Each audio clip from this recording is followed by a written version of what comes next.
For a long time, technology has often felt like more of a barrier than a bridge for people with disabilities. But what if that's all about to change? I mean, really fundamentally change. Because artificial intelligence isn't just tweaking assistive tech, it's completely rewriting the rulebook on what's even possible. So to get a sense of just how big this is, we have to start with this number. The World Health Organization estimates that 1.3 billion people around the world live with some form of disability. Think about that for a second. That's nearly 1 out of every 6 people on the entire planet. But here's the reality check. Of all those people who need some kind of assistive technology, only about 10% actually have access to it. It's not a gap, folks. That's a canyon. It's a massive divide that separates billions from the tools they need to live independently and participate fully in the world. And that brings us to the big question, doesn't it? We've got this enormous global need on one side and this incredibly powerful new technology on the other. So could AI be the thing that finally closes that gap?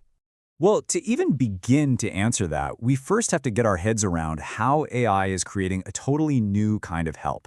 This isn't just about making old tools a little bit better. We're talking about a whole new way of thinking.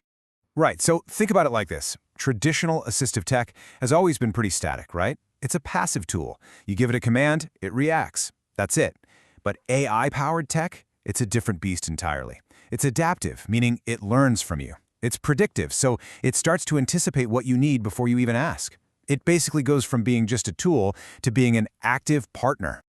Okay, I know that sounds a little abstract. An active partner? What does that even mean? So let's look at the proof. Let's see how this is already changing lives out in the real world. Okay, so for people with visual impairments, AI is literally becoming a new set of eyes. You have things like Microsoft Seeing AI, which can read documents out loud, tell you what currency you're holding, or even recognize your friends. Then there's OrCam, a tiny wearable camera that does the same thing on the go, and apps like Be My Eyes are using AI to give people instant visual help right from their phone. And this Be My Eyes example, this is where things get really mind-blowing. Because it's not just about identifying things anymore. A user can literally snap a photo of the inside of their fridge, and the AI doesn't just say, you have eggs, milk, and cheese. Nope. It analyzes all the ingredients and creatively suggests recipes you can make. That's the huge leap from simple recognition to actual helpful contextual understanding. And it's not just about seeing, it's about being heard. For years, voice recognition software was basically useless if you had non-standard speech.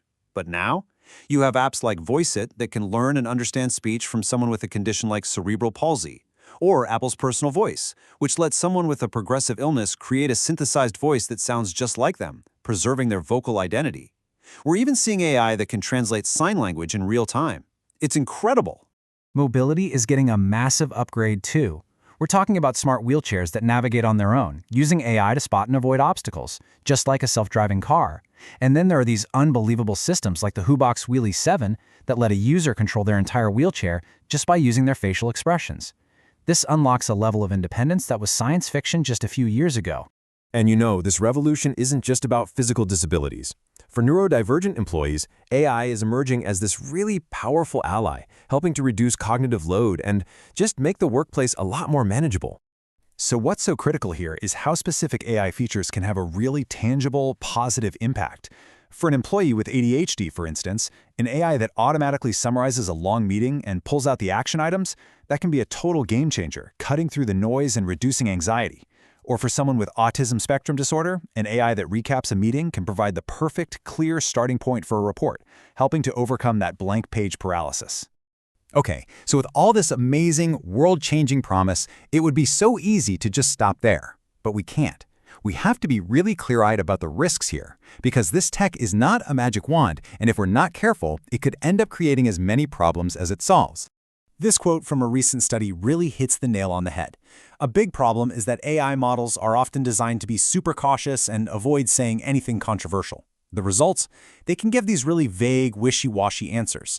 And for a person with a disability who needs specific, clear guidance, that's not just unhelpful, it's another barrier. And this points to a few huge challenges we've got to tackle. First up is bias. If an AI isn't trained on data that actually reflects the diverse experiences of people with disabilities, it's just not going to work well for them. It's a classic garbage in, garbage out problem. Then there's privacy, which is a big deal when these tools are often using really sensitive personal data. And finally, you've got the cost. This stuff can be expensive, and we risk creating a whole new digital divide between those who can afford it and those who can't. So, knowing the incredible promise and the very real perils, how do we move forward? How do we make sure we build a truly inclusive future? Well, the answer isn't just about better tech. It's about a better philosophy for building that tech. This says it all right here. Accessibility can't be an afterthought. It can't be a checkbox you tick at the end of a project. It has to be baked in from the very beginning, a core part of the design process. And that means we have to stick to a few key principles. First, and this is the big one, co-design with the disability community, not just for them. The success of apps like Be My Eyes is because they did exactly that. Second, we have to go out of our way to train AI on diverse, inclusive data so it actually works for everyone. And third, we have to embrace this powerful idea that innovation for disability is actually innovation for everybody. It's a phenomenon known as the curb cut effect. You know those little ramps on sidewalks? They were originally designed for wheelchair users, but now they help everyone. Parents with strollers, people with luggage, delivery drivers. The same is true for tech. Closed captions were made for the deaf and hard of hearing, and now millions of us use them to watch videos in noisy places. Accessibility benefits us all. So, that's where we are. We are at this absolutely pivotal moment in history. The technology to create a radically more accessible world is not some far-off dream. It's here, right now. The tools to break down barriers that have stood for centuries are literally in our hands. The only question left is a human one. Are we going to choose to build that future inclusively for everyone?